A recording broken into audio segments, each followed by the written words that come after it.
A common sense recap of the day's biggest stories. It's John Catsimatidis and Rita Cosby.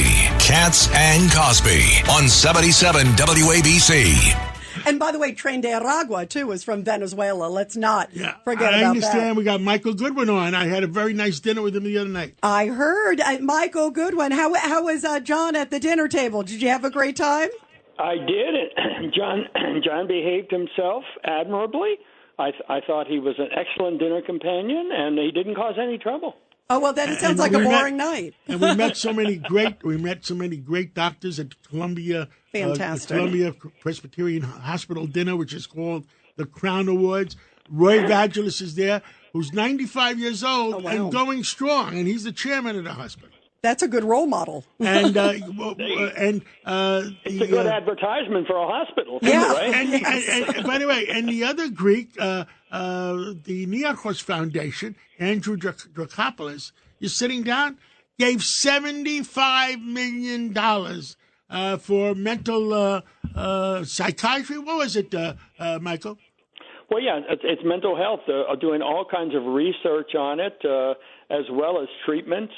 It really sounded fantastic, and I'm going to recommend some patients.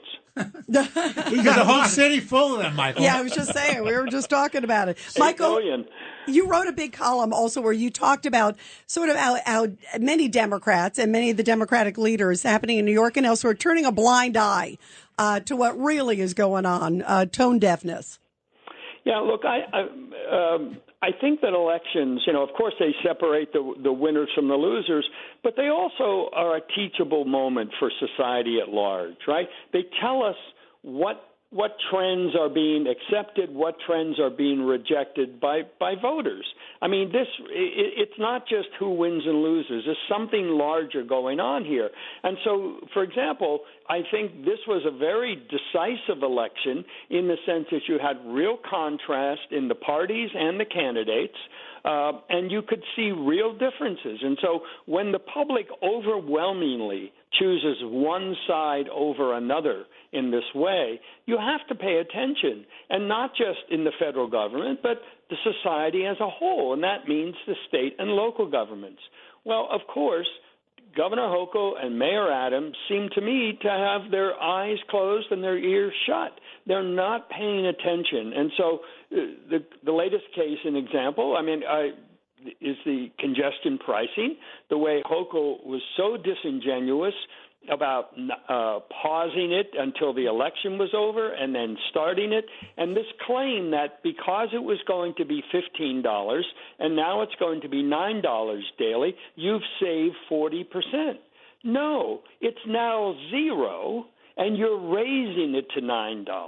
I mean, this kind of thinking it's government thinking. It's not real. It's not how it's our money, Michael, not the government's. Well, of course. But the other part of this, I think, is of course what you're talking about now with crime and Mayor Adams. I mean, after this triple homicide on Monday allegedly by this Ramon Rivera, who's a lifetime criminal, lifetime mental patient, Adams says the system's failed us. He's been mayor for 3 years. You cannot be the outside critic when you've been mayor for 3 years. You are the system. You represent, you control these systems. And if they're not working, you should fix them, and you should enlist the public to fix them. Instead, he just kind of makes the comment and moves on to the next problem.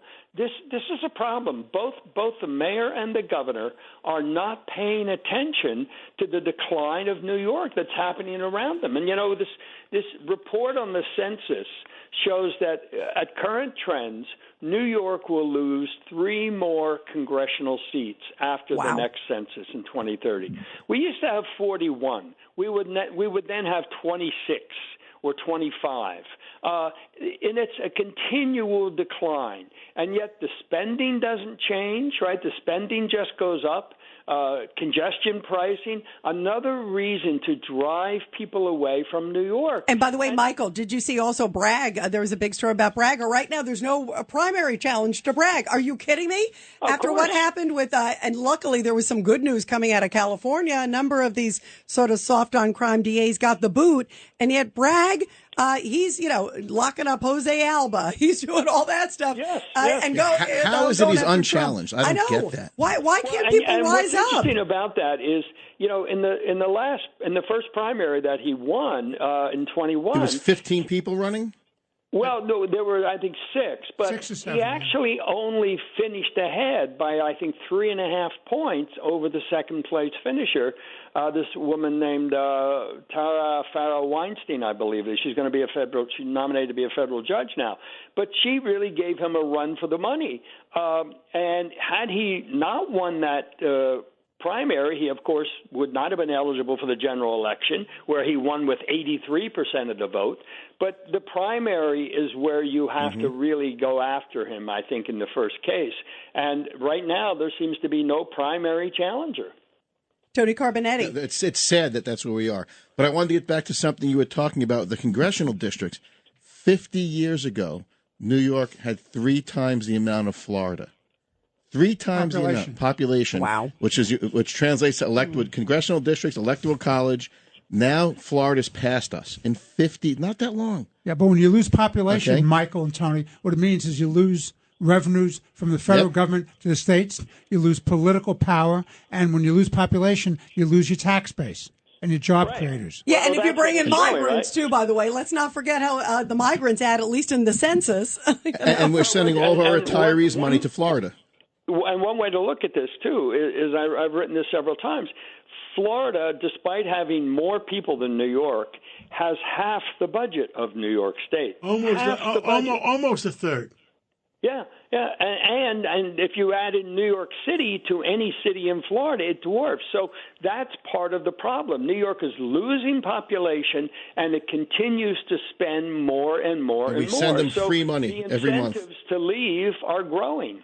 Yeah, and it doesn't get any better when we see the headlines that we were just talking about with you and Curtis. Thank you, Michael, very, very much. Great to have you here.